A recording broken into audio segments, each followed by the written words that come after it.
Hi there, I'm Angela Brown, and this is Ask a House Cleaner. This is a show where you get to ask a house cleaning question, and I get to help you find an answer. Now, today's question comes from Jeffrey, and Jeffrey wants to know, I'm getting started in the house cleaning business. What am I supposed to do for the very first thing as I get started? Well, that's a great question, Jeffrey, but the good news is you've already done it. The fact that you're listening to this podcast or you're watching this as a video, you've already taken the first step. You've recognized that you need additional information to get you from point A to point B. Now, the very next thing that I need you to do is an example and exercise in meditation. What? That sounds so weird. What does that have to do with house cleaning? What it has to do with house cleaning is if you can't see yourself in the role of a house cleaner, neither will your clients. So you have to see yourself in that role first.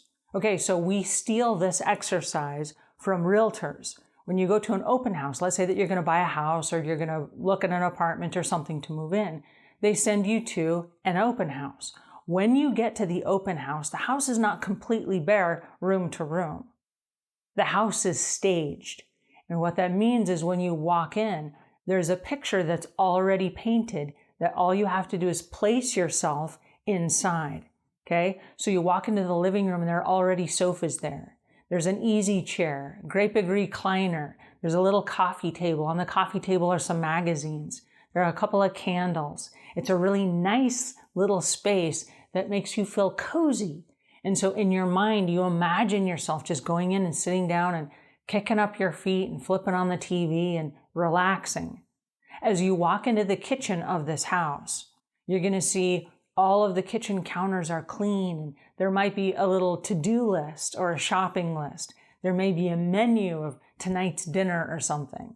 And so it paints this picture like, oh, I'm going to get off work and I'm going to come in and this is the kitchen I'm going to come home to. And I'm going to open the fridge, and you open the fridge and there are some waters in there and maybe a tray of eggs or something. And they've staged this house so you can easily take yourself and put yourself into that picture. Okay, so here's how that works. I want you to do that exact same exercise with house cleaning. So as you wake up every day, I want you to think in your mind, whether you're driving to work or whether you don't have a job and you're just getting ready to start your house cleaning company, I want you to take some time every day and I want you to mentally place yourself in a house cleaning scenario. What it looks like is this. It's dark. You're inside your bed. You're tired, you're sleepy, and all of a sudden your alarm rings at 6 a.m. and you yank off the covers and you jump out of bed and you're like, oh man, it's dark outside and there's ice on the ground and it's cold and I just want to go back to bed. You can't go back to bed. So imagine yourself going into your shower and you're taking off your pajamas and you're climbing into the shower and now you're running the soap through your hair. And now that you've showered, you get out, you dry yourself off with a towel, dry off your toes, put your socks on, put your clothes on. You got to comb your hair, put your makeup on. Jeffrey, maybe you don't wear makeup, but if you're a woman, you would. Put your makeup on, do your hair, get ready as you would if you were going to go clean houses for the day. Then go down to your laundry room or wherever you have your stash of cleaning supplies.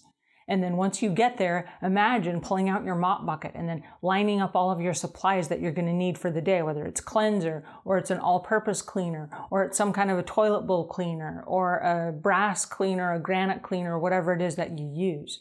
So you're putting all your cleaning supplies together and you're counting out your rags, you're getting your duster together and all the things that you're going to need. Then imagine yourself carrying the bucket or your cleaning caddy out to your car. And you open the car door and there's ice on the window and you've got to scrape the window of ice. So imagine yourself in your cleaning clothes. You've got your cleaning supplies now in your trunk. You still have to run back inside and get your vacuum. Now you're going to be scraping the ice off the windows. You're going to put the key in the car and turn the car on so it can start to heat up a little bit while you go back inside and get your vacuum. Imagine yourself going through all of these steps. And then suddenly you get in your car and you flip on your podcast and now you're driving to your first client's house and you got to pass the school bus. So you got to give yourself a couple of extra minutes because you're going to get stuck behind the school bus. And then you're going to get to the client's house and you're going to stand on their porch and you're going to ring the doorbell and you're going to wait in the cold, shivering because you didn't bring your coat with you. Your coat's out in the car. You've got all your cleaning supplies and you're shivering, waiting for them to open the door so you can go inside and clean. Once you get inside, you have to have a little bit of small chat. Hey, how you doing? How's it going? And then you're going to go ahead and you're going to start cleaning their house. What does that look like? Can you imagine pulling out the vacuum, pulling out your mop, pulling out your cleaning supplies, dusting, maybe listening to a podcast while you're cleaning? This is an exercise you have to go through all the way through to the very end of the day where the client gives you a check for the work that you've done. And then you go back and you get in your car, you take a picture of it on your cell phone so that it can be deposited to your bank account, and then you figure out what you're going to do for the next client. Do you clean your cleaning caddy between clients? Do you restock your supplies, or did you bring 2 cleaning caddies for the 2 houses that you're doing today and they each are stocked with supplies? How do you run your business? Once you start walking through these steps in your mind and it becomes a visualization, just like the house, where you can take yourself and place yourself into that scenario, only then are you ready to be a house cleaner. Because if you cannot see yourself going through these motions every single day, and I mean every single day, every single week, every single year, for however many years you're going to be a house cleaner. If you can't see yourself going through those motions every single day, neither will your clients. There are a lot of house cleaners that they just show up and they just wing it. This is not a winging it kind of business. Okay? If you don't see yourself in that role, you will not succeed as a business owner. You have to imagine yourself doing this every single day. Make it such a part of your life that it just becomes routine. This is who you are. This is what you do. All right. So that's the very first step. That's it for today. I want you to start visualizing yourself as a house cleaner, maid, housekeeper, janitor, whatever title you want to give yourself. I need you to focus on visualizing yourself in that role. All right, so that's it for today.